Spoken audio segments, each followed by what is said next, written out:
lo que diga va a estar en ese marco, pero por ahora lo vamos a circunscribir a algunas de las palabras, esto que yo nombré como palabras mágicas, también las aprendí de él. A lo largo de este camino, él un día dijo, hay 3 palabras mágicas, ¿no? No es el único que las ha dicho, y es lo que sucede, que Hellinger siempre a las cosas les da una vuelta, y a veces, bueno, te las pone ahí adelante, ¿no? Y si vos querés tomarlas, y si no, seguí de largo. Porque son palabras mágicas. Son palabras que nos abren una perspectiva, como todas las enseñanzas de Hellinger, ¿no? Nos proponen un punto de vista, nos proponen abrirnos a un mundo.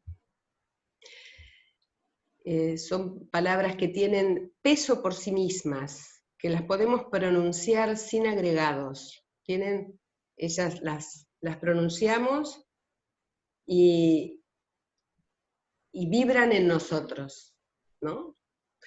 Y esas palabras que a las que yo hice referencia en el título, como gracias, ya le hemos dicho a lo largo de este encuentro ya varias veces, por favor y sí. También es importante tener en cuenta que estas palabras, que nosotros podemos enunciarlas como cuando nos entregamos a un ritual. Cada uno tiene sus creencias y sus prácticas, y cada práctica, por cotidiana que sea, tiene un ritual, ¿no?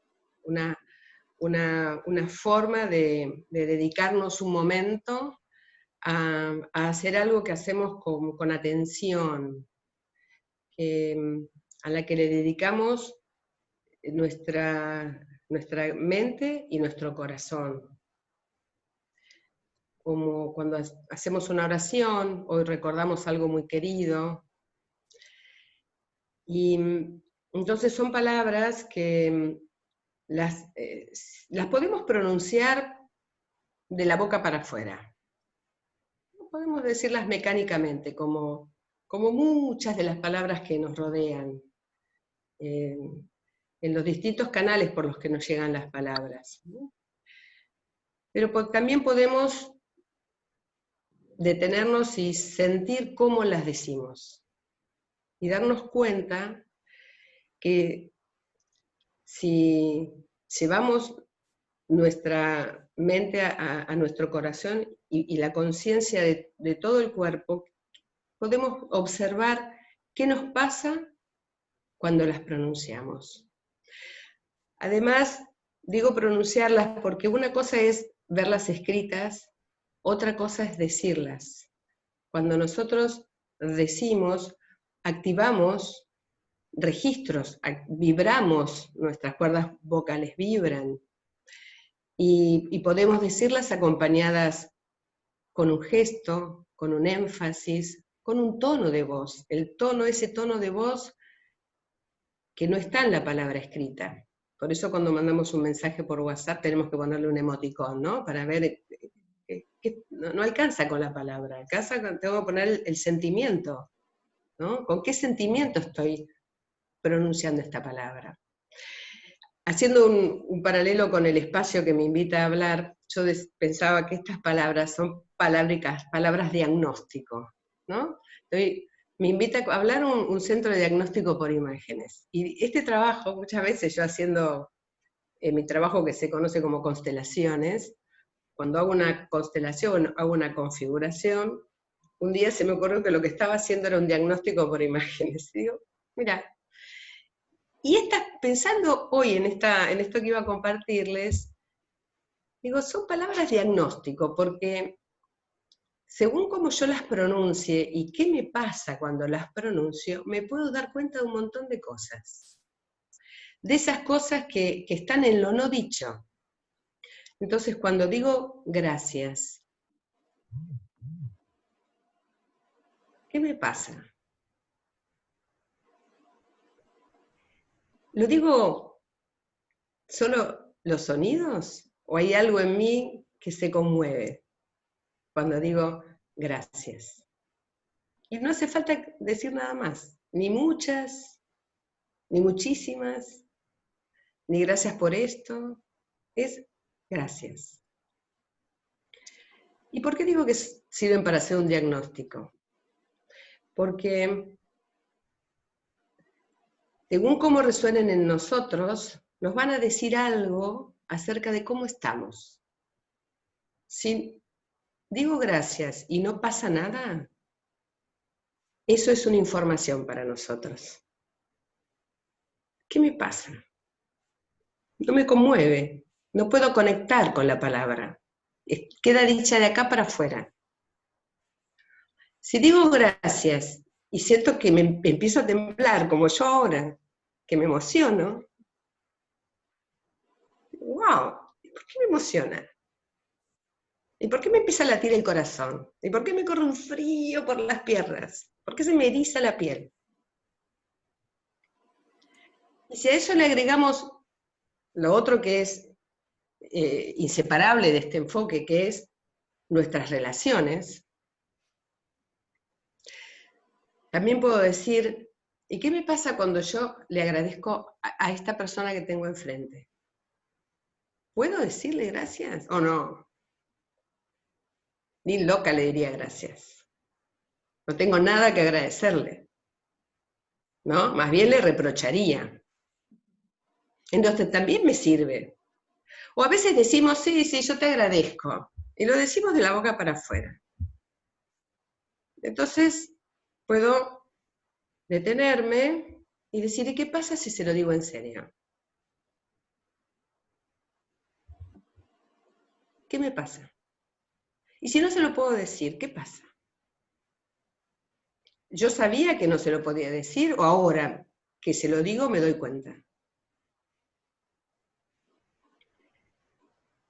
Y si pido por favor, y si digo, por favor,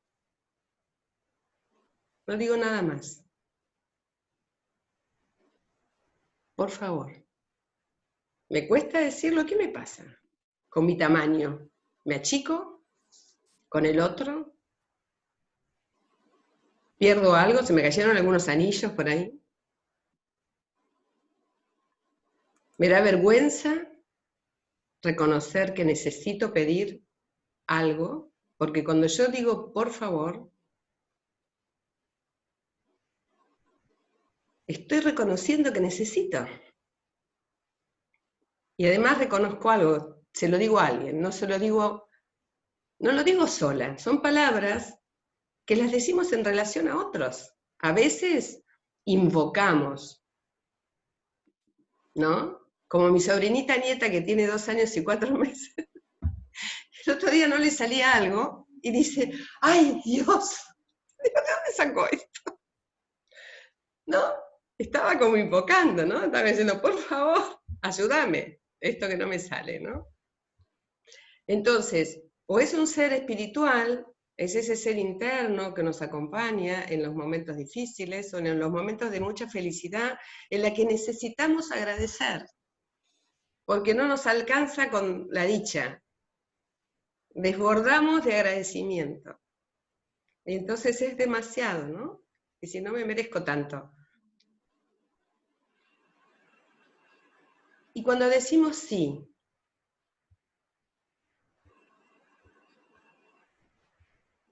¿a qué? ¿A qué necesito decirle sí? Estamos más acostumbrados a decir no. Es más fácil decir, ¿te propongo algo? No, no puedo, no, más tarde. ¿No? ¿Querés? No. ¿Podemos hacer esto? No. Yo particularmente soy muy sensible a los no de los otros, ¿no? Me duelen un montón, no me los banco. No me los banco. Me pasa eso, ¿no? Y cuando alguien me dice sí, es como que respiro, ¿no? Digo, wow, sí, ¿no? Me dijo que sí, es como mágico. Se abre un mundo. Es, vamos a jugar, ¿no? Como abrir la puerta para ir a jugar, como la farolera. Es sí, cuando mi sobrinita nieta me dice, sí, vamos a andar en una patina y vamos a la plaza, sí. Y no me dice, no, que sí.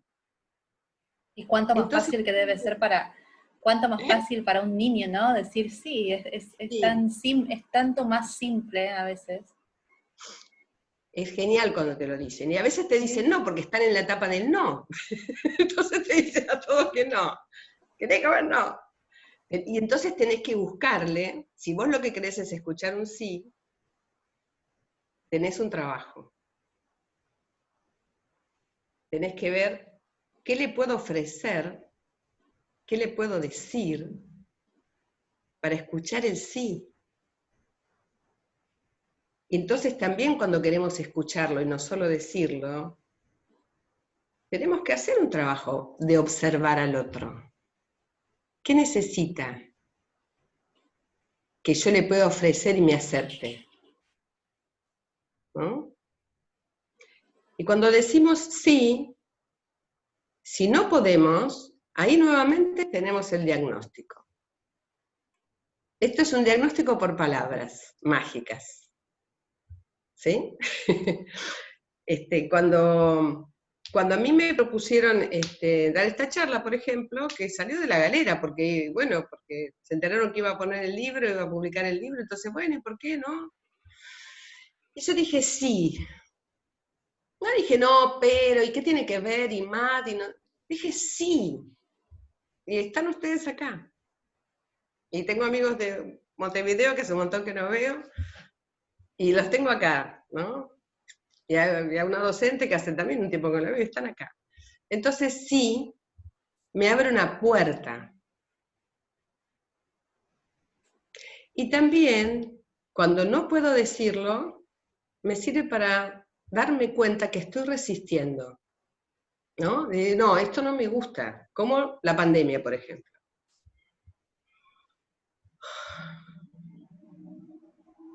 Como una pérdida. No, esto no me está pasando. No está pasando, no me puede estar pasando esto, ¿no? Y así podemos estar un buen tiempo. Bueno, alcanza con que nos demos cuenta que le estamos estamos esquivando la palabra sí. Estamos por ahora diciendo no. Y podemos estar 20 años diciendo no. Esto no está pasando.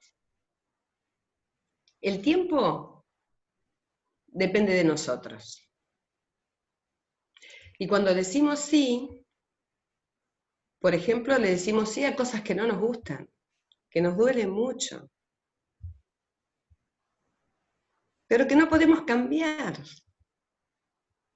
¿Y qué ganamos diciéndole no? Las mantenemos separadas de nosotras, pero decimos no sé, en general a cosas que nos importan, porque lo que está pasando en este momento en Rusia, qué sé yo, no me importa, no le digo ni sí ni no, no le digo nada. Cuando estoy frente a algo que le tengo que decir que sí, es algo que me importa. Es una persona que me importa, es una situación que es significativa para mí.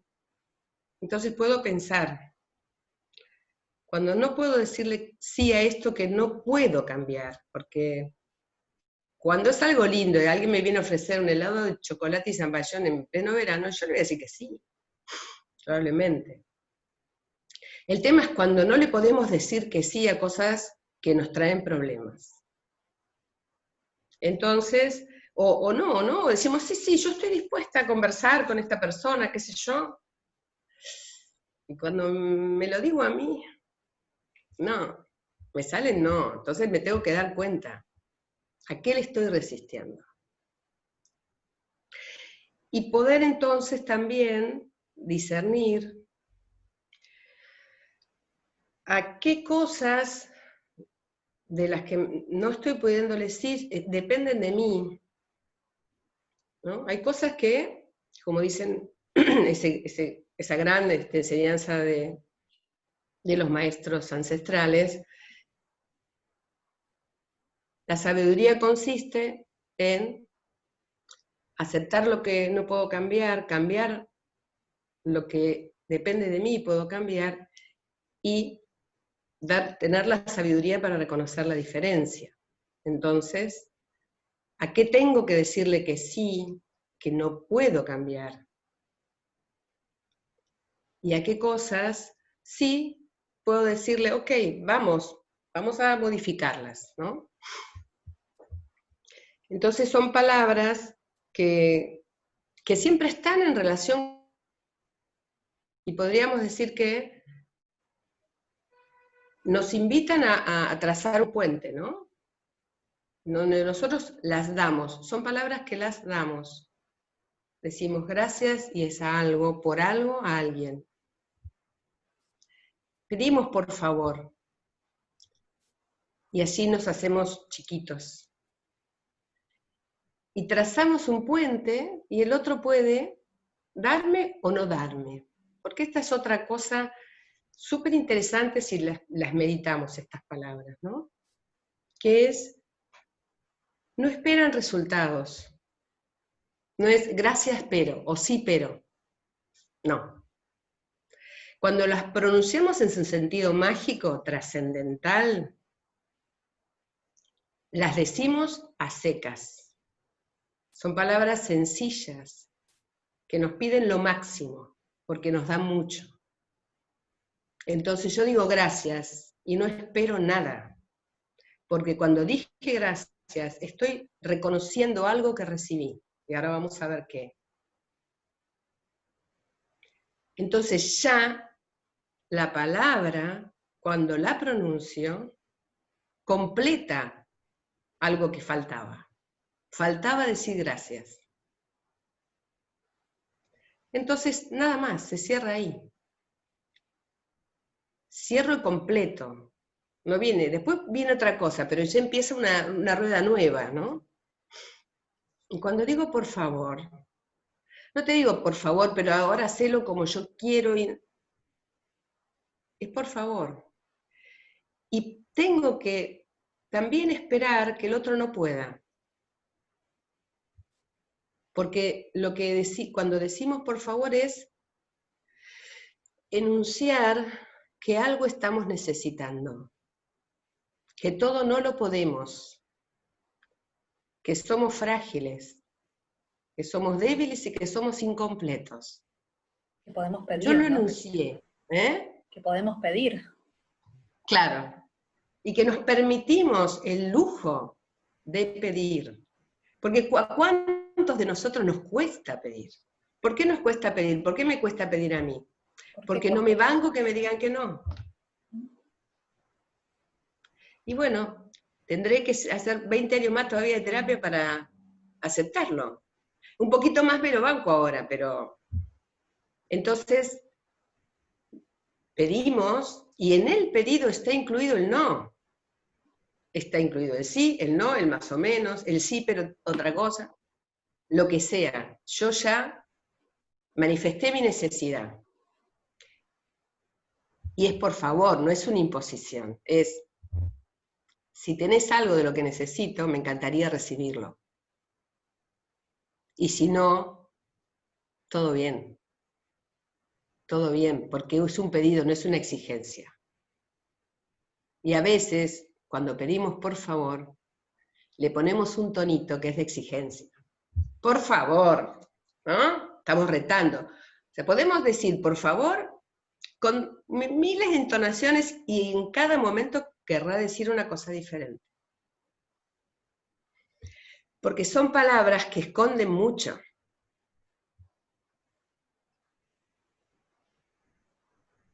Hay que estar atento a cómo se dice. Y a veces no nos damos cuenta de la reacción del otro, porque si yo le pedí por favor, pero ¿cómo se lo pediste? ¿Era un pedido o era una imposición? ¿No? Por eso son palabras que tienen ese poder de abrirnos un mundo, de entregarnos una nueva perspectiva, estando muy atentos a cómo las pronunciamos. Y entonces, si estamos atentos a eso, vamos a escuchar lo que está detrás. Yo digo, a ver, ¿cómo lo dije? ¿Cómo lo dijiste? Y es ahí donde aparece el diagnóstico. Porque entonces digo, estás diciendo por favor a esta persona de esta manera. Y ahí está todo lo no dicho. Entonces descubro cosas que están simplemente en el tono y en el contexto en que lo digo, ¿no?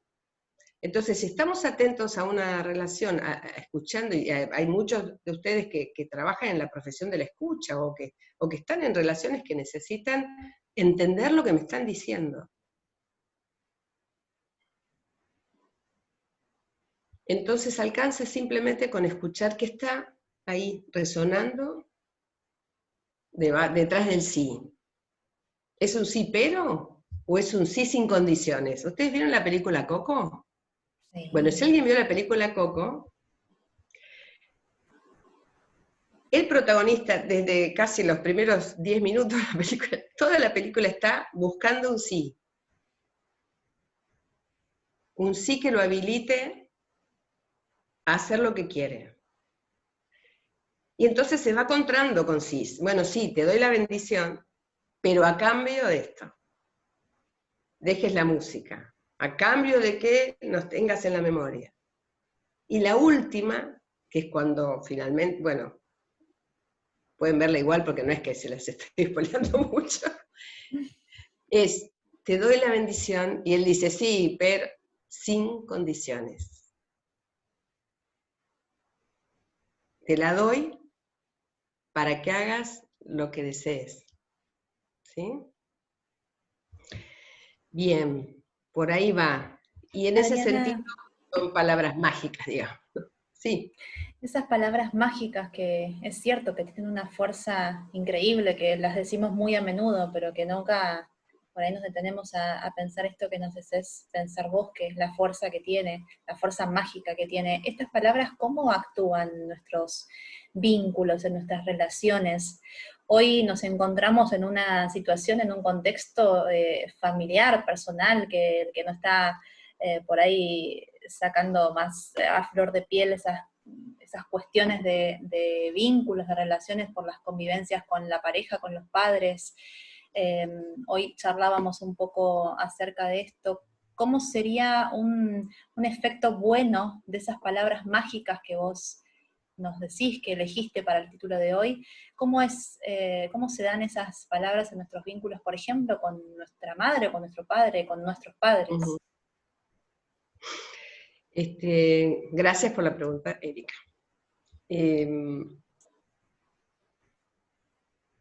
Hellinger nos enseñó a combinar estas palabras y nos enseñó que hay un orden adecuado, hay un buen orden para decirlas en esos dos vínculos tan extendidos en la humanidad como es la de los padres, la que tenemos con nuestros padres, y también con otro que podremos ver después. Pero con los padres, Hellinger dice, tanto con el papá como con la mamá, el hijo, para hacer florecer ese vínculo y su propia vida, se dirige a los papás en este ritual, ¿no? La primera palabra que le decimos a nuestros padres es gracias. ¿Y qué es lo que agradecemos ahí? Es importante señalar que con nuestros padres nosotros tenemos un lazo que tiene una particularidad que no tiene ningún otro salvo el que tenemos con nuestros hijos. Esa particularidad, que es la esencia de nuestra vida, es un lazo que no se termina nunca. Porque siempre vamos a ser hijos de este papá y de esta mamá, estén o no estén, los hayamos conocido o no, estemos enojados en la relación, nos veamos todos los días o nunca, siempre yo voy a ser hija de Leonor y de Chiche. Y ellos ya no están, pero siempre van a ser mis papás. Y tengo un hijo al que amo, que se llama Emilio, y siempre voy a ser la mamá de Emilio. Nunca voy a dejar de ser la mamá de Emilio. A veces él pasa un mes y no me llama porque es un colgado, pero bueno.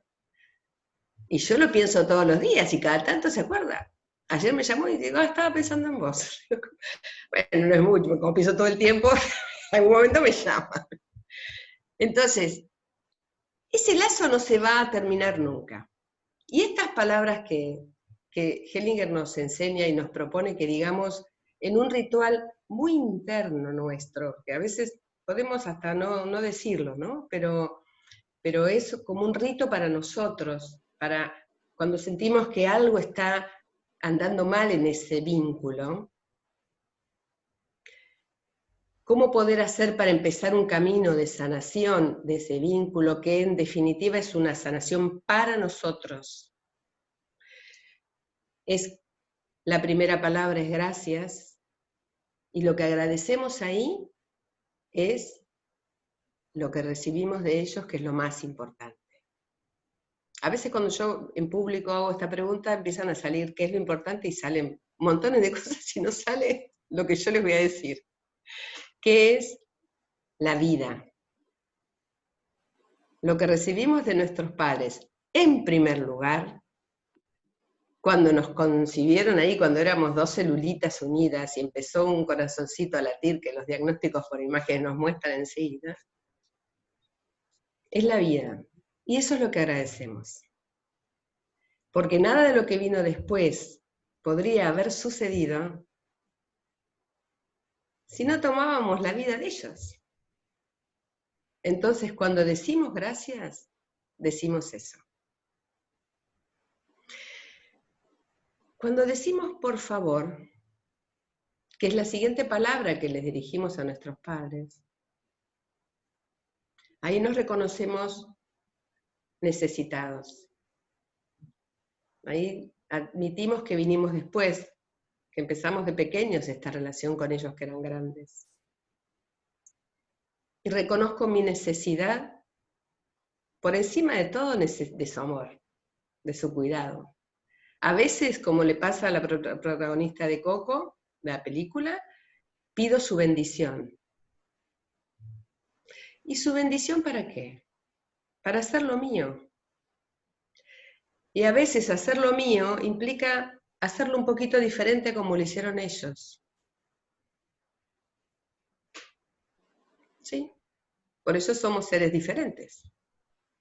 Entonces, pido por favor,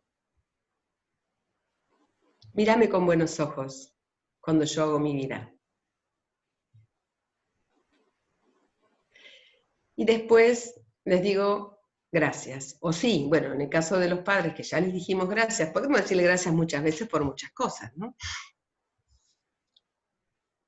La tercera palabra que nos propone Hellinger es sí a nuestros padres. Sí. ¿Y qué digo sí? A todo tal cual fue. Y a veces tengo que decirle a cosas muy dolorosas que sí. ¿Sí? Y son dolorosas y fueron difíciles, muy difíciles. Y puedo estar peleándome 20, 30, 40, 50 años con lo que fue, y diciéndole que no. Y ahí, bueno, gastaré gran parte de mi energía y de la razón para la cual yo tuve la vida diciendo que no. Pero si yo pude tomar la vida y puedo pedir, por favor, dame tu bendición, mírame con buenos ojos, porque yo lo voy a hacer a mi manera.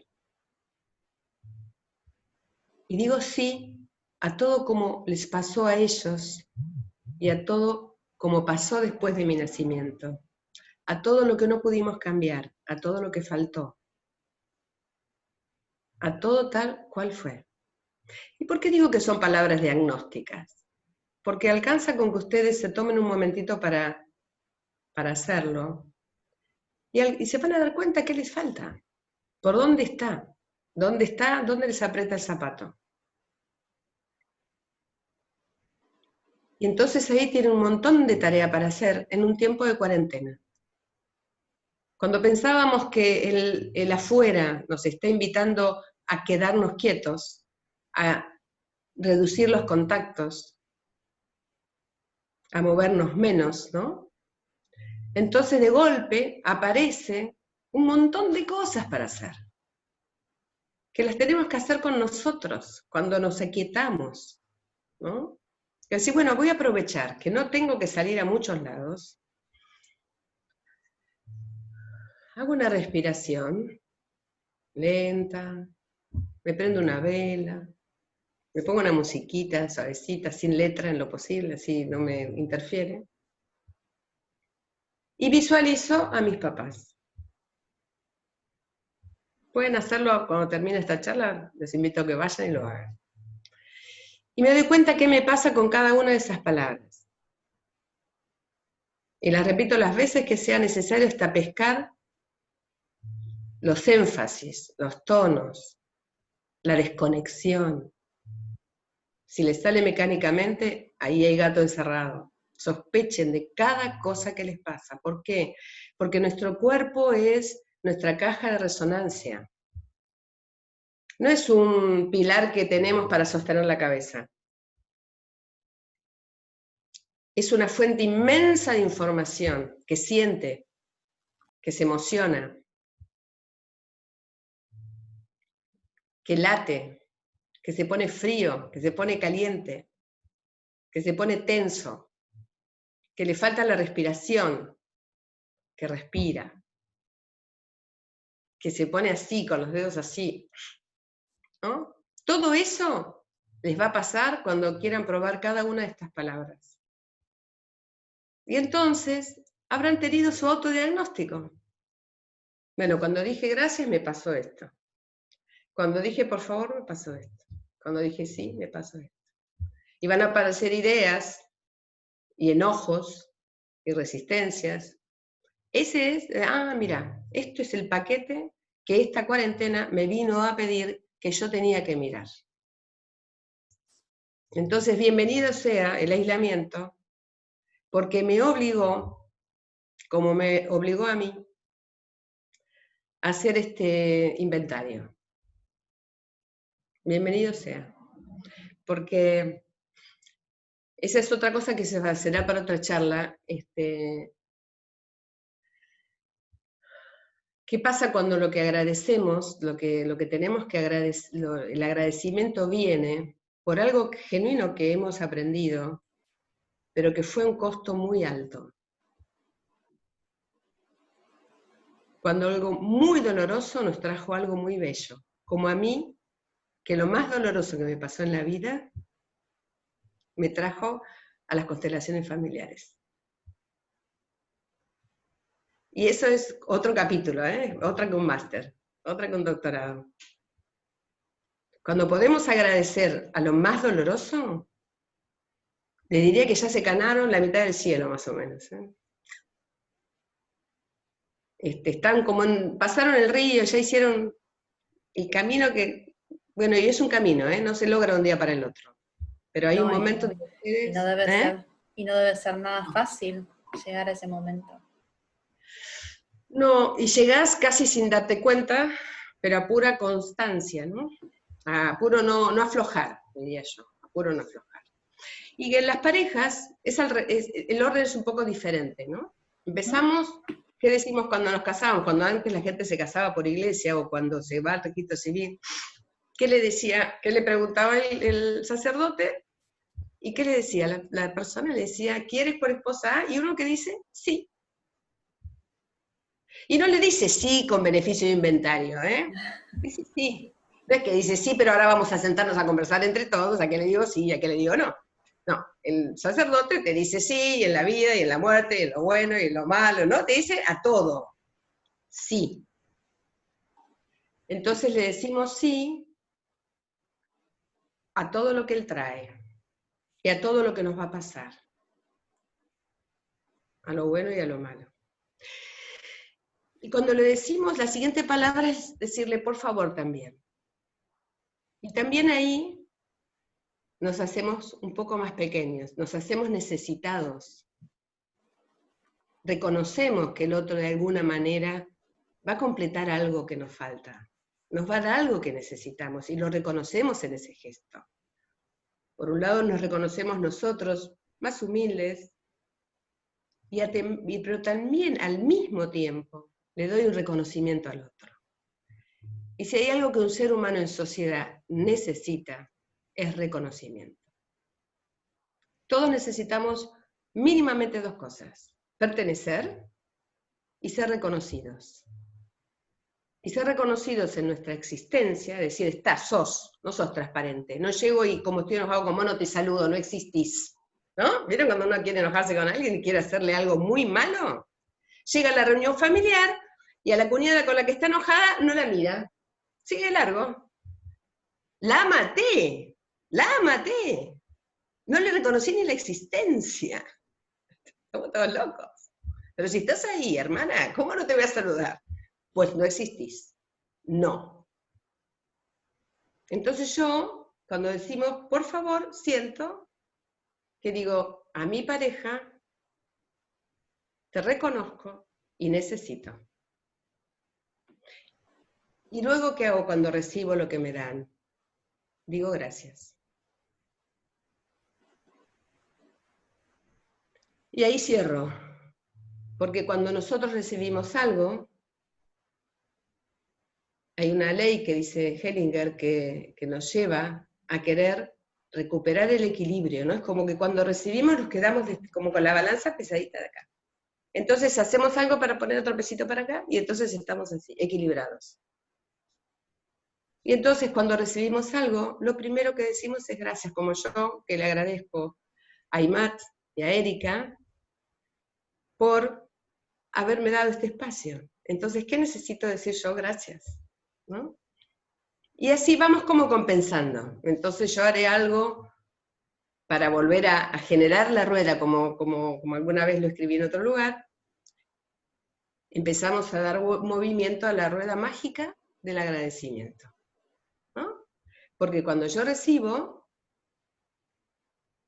hago mío lo que recibo. Cuando tomo la vida de mis padres, la tomo para mí. Empieza por agradecerles y tomarla, es decir, es un gesto activo. Esta es otra potencia de estas palabras.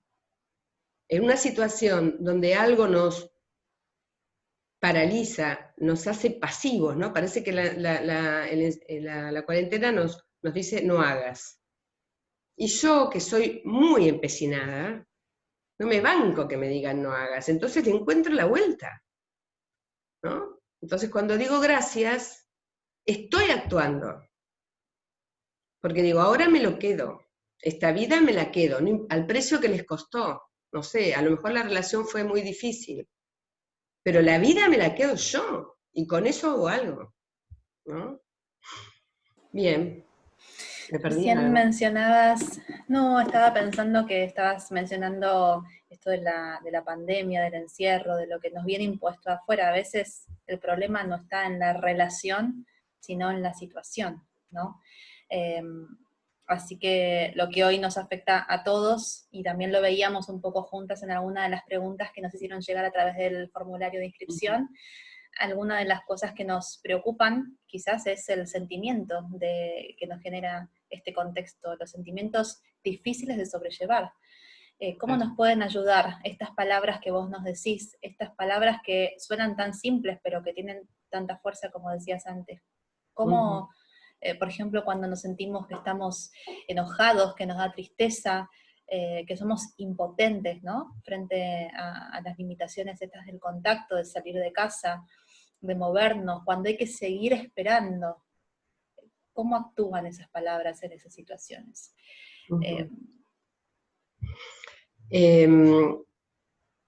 Hay como dos situaciones que son características de este momento. Una es la que mencionás, después podemos ir por la otra, pero esta primera sensación de impotencia y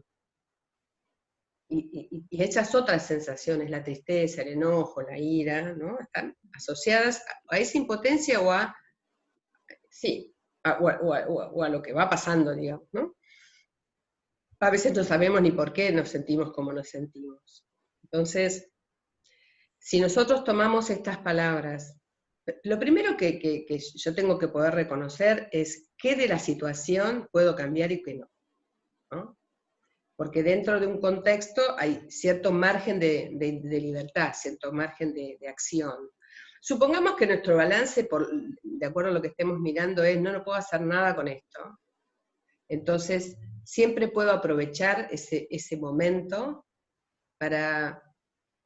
¿Qué pasa si yo le agradeciera a esta situación que me está pidiendo tanto? ¿Qué pasaría si yo le dijera sí? ¿No? Entonces yo diría, es una herramienta, ¿no? Es un recurso, digo, yo realmente creo que son palabras mágicas si nosotros nos las tomamos en serio. Si pensamos que esto es un cuento de hadas, o pensamos que son simplemente palabras para educar bien a los niños y les decimos gracias, mi sobrinita nieta dice gracias, sabe decir gracias. Si es solo buena educación, bueno, son palabras, está bien. Son palabras, gracias, por favor, ¿no? Así nos educaron. Entonces, si podemos ponerlas en esa dimensión que es tan interna, tan biográfica, ¿no? Entonces podemos pasar a hacer algo, o sea, pasar de la pasividad a decir, yo estoy agradeciendo, yo estoy aceptando estos límites, yo estoy reconociendo mi impotencia, yo estoy reconociendo que en esto no puedo. Y ahí estamos haciendo algo por nosotros. Cuando no podemos hacer, por supuesto que siempre que podamos hacer algo lo vamos a hacer, y a veces hay el momento, aunque podamos hacer, ¿no? A veces hay gente que se va al Tíbet a meditar, pudiendo cierra su negocio y se va al Tíbet. Otros se van a hacer un retiro espiritual, otros se quedan durmiendo el fin de semana, ¿no? Entonces no siempre el hacer es tener los pies en movimiento. A veces hay un hacer que está adentro nuestro, pero para eso tenemos que saber que tenemos un corazón que está ahí latiendo, y a veces un cuerpo que está tenso, y las mandíbulas están apretadas, y el ceño está fruncido. Todo ello está con nosotros todo el tiempo. Entonces, aprender a que estas palabras pueden ser el centro de un ritual que yo hago para mí, porque me lo merezco, porque está bueno mirarse, y porque puedo aprender cosas de mí que los otros ya saben. Esa es otra cuestión. Muchas veces somos los últimos en enterarnos de que tenemos el ceño fruncido porque no nos miramos al espejo. Esa es una primera cosa, y empezar a pensar, a mirar la tristeza, a quedarnos, ¿no? A no irnos, a no irnos. Yo les aseguro que estos 3 meses para mí no han sido fáciles, porque me combinaron cosas difíciles. Y una amiga me dijo, bueno, ¿por qué será, no? Que justo te pasa esto en el medio de la pandemia. Bien, ok, ok, lo tomo, me pongo a pensar. Y me dio trabajo para hacer eso. O sea, se puede, si uno se lo toma como trabajo y no lo pasa por alto y dice, bueno, esto es New Age, sí, por favor. Si se lo toman en serio, yo le aseguro que ahí es una puerta. Y había otra cuestión que queríamos ver, ¿no, Erika? Sí, las situaciones urgentes también, este contexto que nos impone un poco la urgencia, cómo nos limita nuestra capacidad de acción, y que a veces nos da estos sentimientos o estas sensaciones de desborde, de sentirnos desbordados.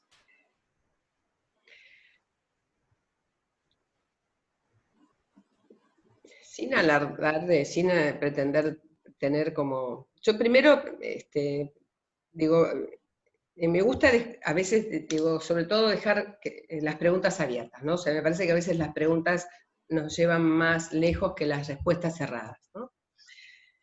Pero en relación a estas urgencias que a mí, al principio me interpelan un montón, ¿no? Como cuando yo enseño a los docentes, acá a Natalia no me va a dejar mentir, cuando yo quiero ir enseñando estos principios que se aplican en la educación, y yo empiezo a contar algo y empiezan entonces las realidades catastróficas, ¿no? De lo que le pasan a los docentes con los niños y con lo que vienen los niños y todos los problemas. Yo digo, no tengo nada para ofrecerles. Estos son todas pavadas, ¿no? Me parece que me olvido de todo lo que fue para mí, de golpe la inmediatez me toma. Y me la compro por un rato, ¿no? Digo, ay, no, tienen razón, sigan sufriendo, ¿no? Y por suerte, como soy resistente y perseverante, entonces en algún momento me voy a mi casa pensando y al día siguiente vuelvo a la carga, ¿no? Entonces me doy cuenta que me pasa. Es como cuando aparece la urgencia, parece que la realidad nos choca, nos topa. No digo que hay momentos en donde si estamos en la sala de terapia intensiva, o si estamos en la guardia y me llega un accidente, yo tengo que actuar rápido, ¿no? Pero cuando yo me hago la pregunta de qué puedo hacer con esta realidad, nuevamente, primero, si yo tengo una profesión que me tiene en la primera línea, cuando después de una mala jornada me voy a mi casa, yo tengo primero el derecho a pensar, ¿yo puedo seguir trabajar en estas condiciones? ¿Puedo? ¿Quiero esto? Si por las razones que fuere yo digo, yo voy a seguir, entonces lo primero que hago es decirle sí a esa situación. Digo, sí, por ahora estoy acá, esto es así. Es difícil, no puedo, es urgente. También puedo pensar porque muchas veces estamos pensando en lo que falta, ¿no? Yo tengo esta capacidad, estoy prestando este servicio, pero falta esto, lo otro, lo demás allá. Si tuviéramos todo esto, lo haríamos bárbaro. Entonces, una cosa que se me ocurre es decir, bueno, puedo empezar, ¿qué pasaría si yo agradeciera el saber que tengo? Y agradeciera a todos mis maestros, a todos los que hicieron algo para que yo esté haciendo este trabajo. Y dijera, con todo lo que les faltó a ustedes, con todo lo que tuvieron y lo que no tuvieron, me dieron este saber. Y ahora yo lo pongo al servicio de otros. ¿Cómo puedo? Y aceptando estas condiciones. Y también reconociendo mis límites. Porque muchas veces la urgencia nos hace ir más allá de nuestras fuerzas. Entonces, poder decir, por favor, esto yo no lo puedo hacer. Reconocer nuestros límites, nuestro tamaño. Y pedir por favor. A veces estamos desbordados, pero no le hablamos al compañero porque tenemos una idea y un juicio acerca del compañero. Ni al superior porque tenemos un problema con la autoridad. Ni al paciente, porque también podemos mostrarle al paciente que también nosotros necesitamos. ¿No? Digo paciente porque estamos en un contexto de salud. A veces el médico o la sociedad nos ha investido de estos roles en donde tenemos que resolverlo todo. Y entonces el médico tiene que tener todas las respuestas, el enfermero, el docente. ¿Y qué pasa si digo, no sé? No sé. A ver, vamos a explorarlo juntos. Vamos a hacerlo juntos. Entonces me bajo del pedestal, me pongo al lado y digo, no sé. A ver, ayúdame. Porque a veces hay gente que nos pide que lo ayudemos y nos demanda y nosotros nos creemos que vamos a poder. ¿Y qué pasa si dejamos de creernos un poquito? Y digo, bueno, yo puedo esto. Si te sirve bien, y si no, hasta acá. Entonces esto también nos ayuda a conocer nuestros límites y respetarnos. ¿Y quién es el primero que nos informa de nuestros límites? Nuestro cuerpo. Por ahí. Bien. Bueno.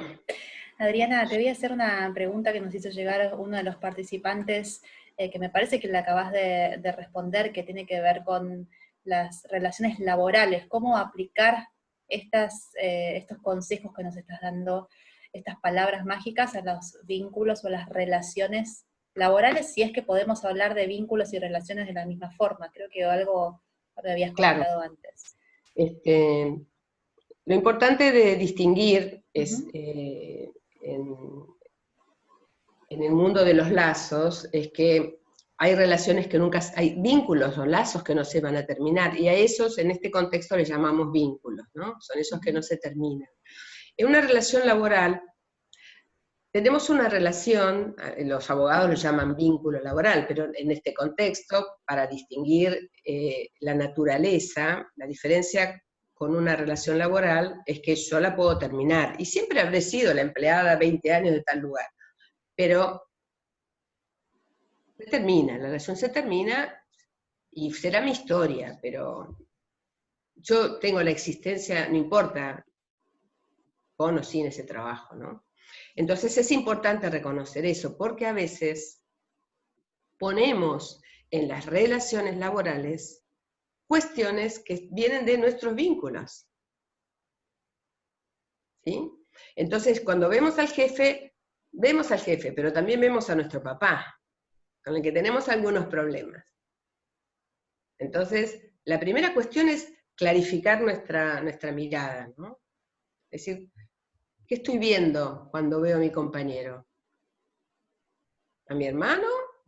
Bueno, nada más que a mi compañero, que no es mi hermano, es otra historia ahí, es un par, pero es otro. ¿Y con el jefe estoy viendo a mi papá o estoy viendo nada más que al jefe?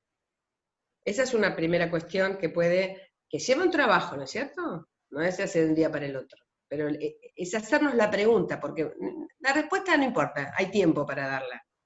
Pero si yo tengo la pregunta, ahí me amplía el horizonte. Ya no tengo un jefe y un compañero de trabajo, tengo toda una familia atrás. Entonces tengo una pregunta, ¿qué estoy viendo? Cuando me estoy enojando con este, ¿será solo con el jefe? ¿No? Porque me puedo ir, porque a veces vivimos las relaciones laborales que se pueden terminar con la fuerza y con la inevitabilidad de un vínculo sanguíneo. A veces sentimos como que no nos podemos ir del trabajo. Pero sí, de lo que no puedo renunciar es a mis padres, pero sí con el trabajo sí puedo renunciar. ¿No? Un telegrama, ¿no? Esta es una primera cosa. Daría para charlar más, pero no quiero irme mucho del horario Y después la otra, prueben cuando tienen problemas en el trabajo, por supuesto que aplican las 3 palabras. Y dense en cuenta. Yo lo que haría primero es agradecer. Eso se lo firmo, ¿eh? Primero agradezcan, porque a veces un mal jefe, un jefe hostil, y a mí me pasó, un jefe que lo único que quiere es que vos te vayas y te hace la vida imposible,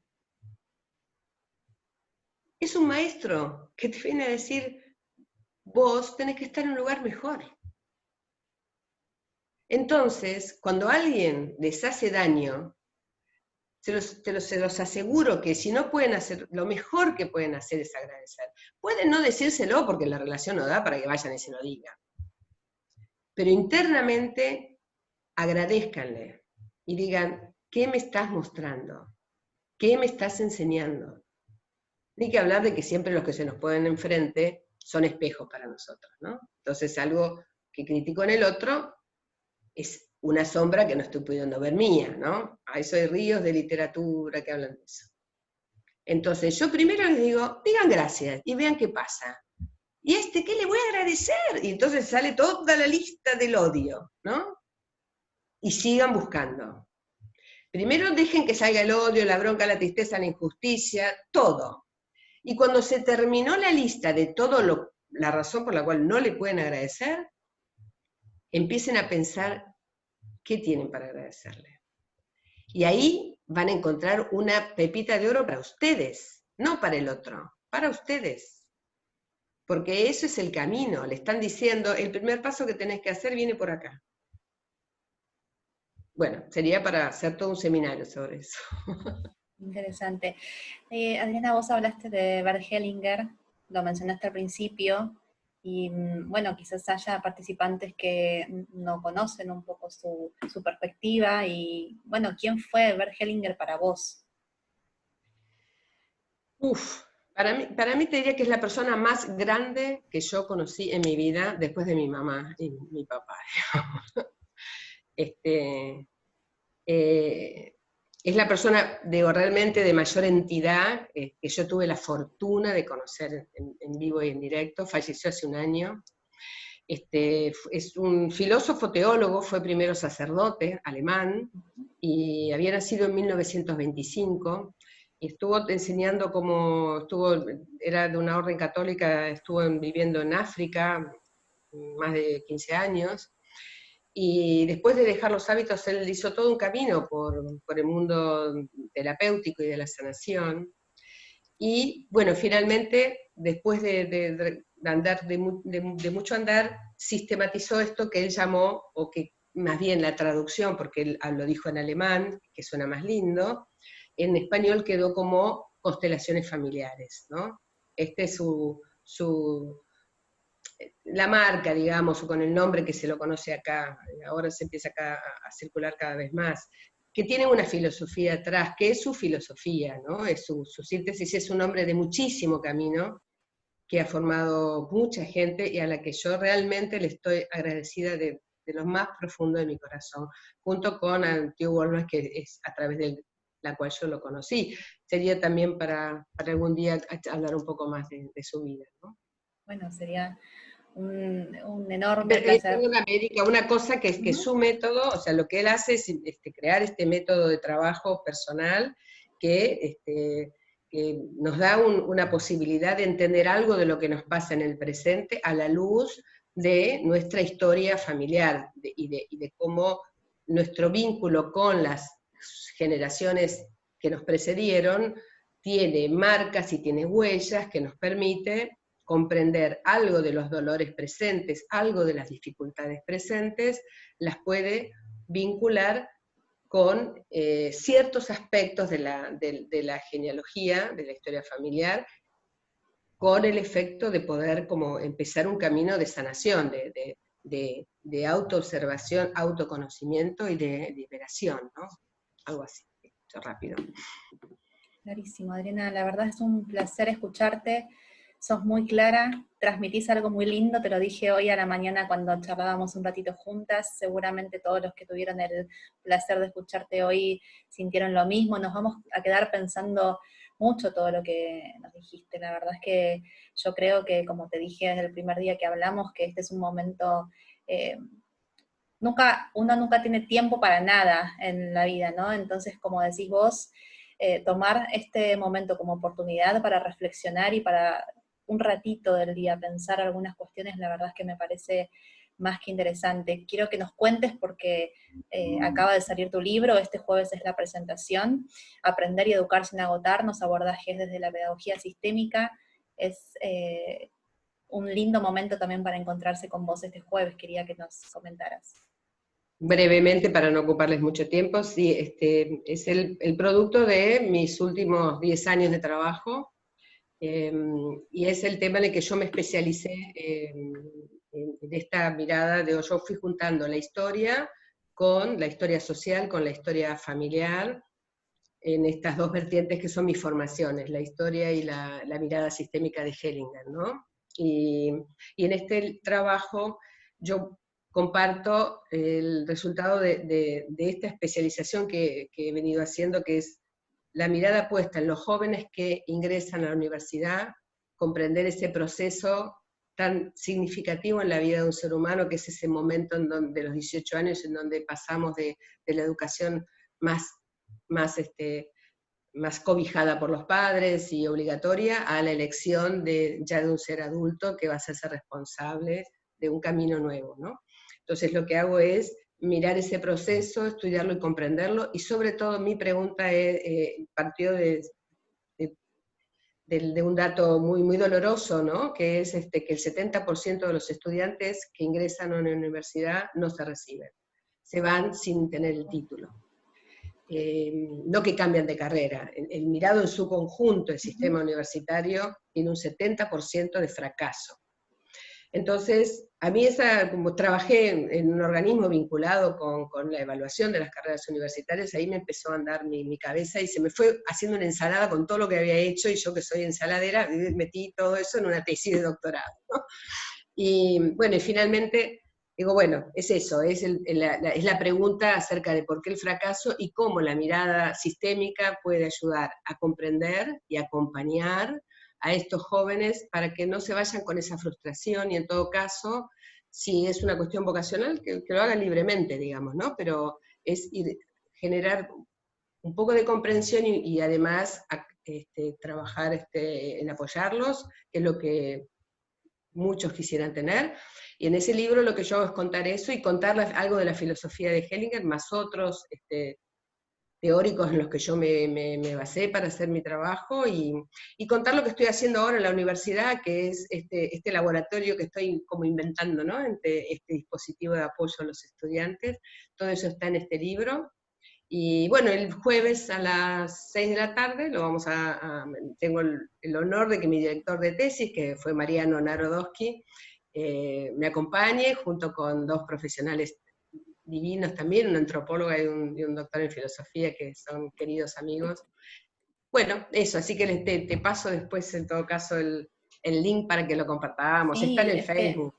te iba a decir porque acá una de las participantes pregunta cómo se llama el libro, así que lo voy a escribir en el chat para todos, para el que lo quiera buscar también.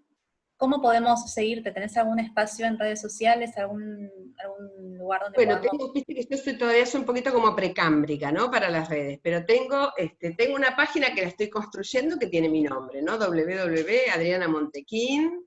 Después está en el Facebook, hice también una página que se llama Adriana Montequín, Abordajes Sistémicos. Después tengo la mía con mi nombre y apellido.